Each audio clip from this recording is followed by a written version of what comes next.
नमस्कार साथियों, मेरा नाम है प्रीतम कुमार और आज हम लोग मौर्य साम्राज्य के बारे में अध्ययन करेंगे जो प्राचीन भारतीय इतिहास का बहुत ही इम्पोर्टेंट टॉपिक है। तो इसके बारे में हम लोग देखेंगे। मौर्य साम्राज्य की स्थापना 322 ईसा पूर्व में चंद्रगुप्त मौर्य ने की थी। चंद्रगुप्त मौर्य जैन धर्म का अनुयायी था।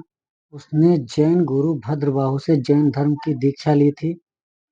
आगे देखेंगे ब्राह्मण साहित्य चंद्रगुप्त मौर्य को शूद्र यानी ब्राह्मण ग्रंथ में चंद्रगुप्त मौर्य को शूद्र, बौद्ध एवं जैन ग्रंथ में क्षत्रिय तथा विशाखदत्त द्वारा रचित मुद्रा राक्षस में ब्रसल कुल यानी कि निम्न कुल का बताया गया है। चंद्रगुप्त मौर्य को स्ट्रेबो एवं जस्टिन ने सेंड्रोकोटस, एरियन तथा प्लूटार्क ने एड्रोकोटस तथा निर्य फिलार्कस ने सेंड्रोकोटस कहा है। चंद्रगुप्त मौर्य ने 305 ईसा पूर्व में यूनानी शासक सेल्यूकस निकेटर को हराया। सेल्यूकस निकेटर ने युद्ध की संधि की शर्तों के आधार पर अनुसार क्या क्या दिया था? 4 प्रांत जो कहाँ कहाँ थे? काबुल, कंधार, हेरात, मकरान चंद्रगुप्त को दिए और बदले में चंद्रगुप्त ने सेल्यूकस को 500 हाथी उपहार में दिए थे। चंद्रगुप्त मौर्य और सेल्यूकस के बीच एक युद्ध का वर्णन एपियानस ने किया है। चंद्रगुप्त के दरबार में सेल्यूकस निकेटर का राजदूत मेगास्थनीज आया था। यह भारत आने वाला प्रथम राजदूत था। उसने अपनी पुस्तक इंडिका में मौर्य साम्राज्य का वर्णन किया है। चंद्रगुप्त मौर्य के दक्षिण विजय की जानकारी तमिल ग्रंथ आहनानूर और मूर्नानूर तथा अशोक के अभिलेखों से मिलती है। चंद्रगुप्त ने अपना अंतिम समय कर्नाटक के श्रवणबेलगोला नामक स्थान पर बिताया।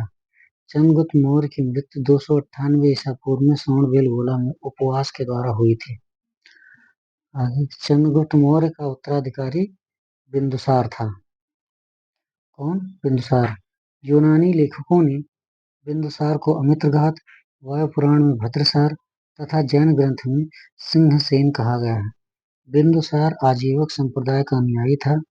स्ट्रैबो के अनुसार सीरिया के राजा एंटियोकस ने बिंदुसार के दरबार में डायमिकस नामक राजदूत भेजा था। एथीनियस के अनुसार बिंदुसार ने सीरिया के शासक एंटियोकस प्रथम से मीठी मदिरा, सूखे अंजीर एवं एक दार्शनिक भेजने की मांग की थी।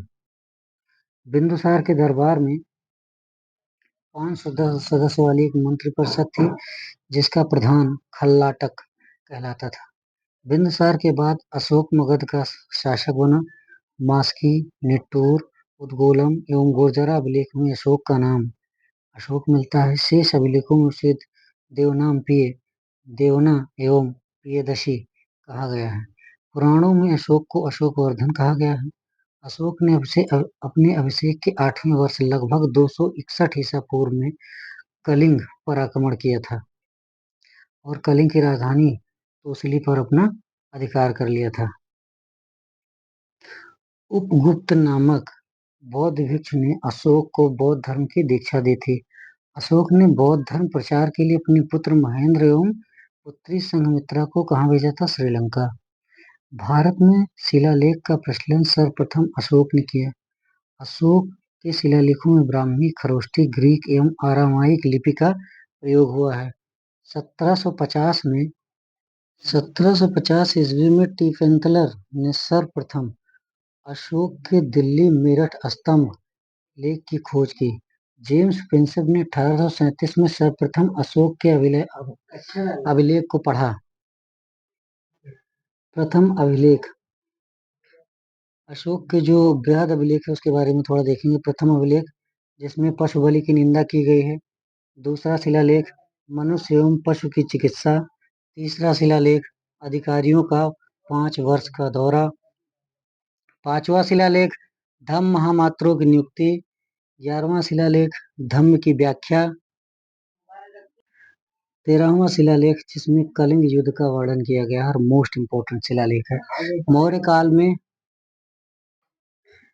बलि एक प्रकार का धार्मिक कर था, जबकि भू राजस्व में राजा के हिस्से का भाग कहा जाता था।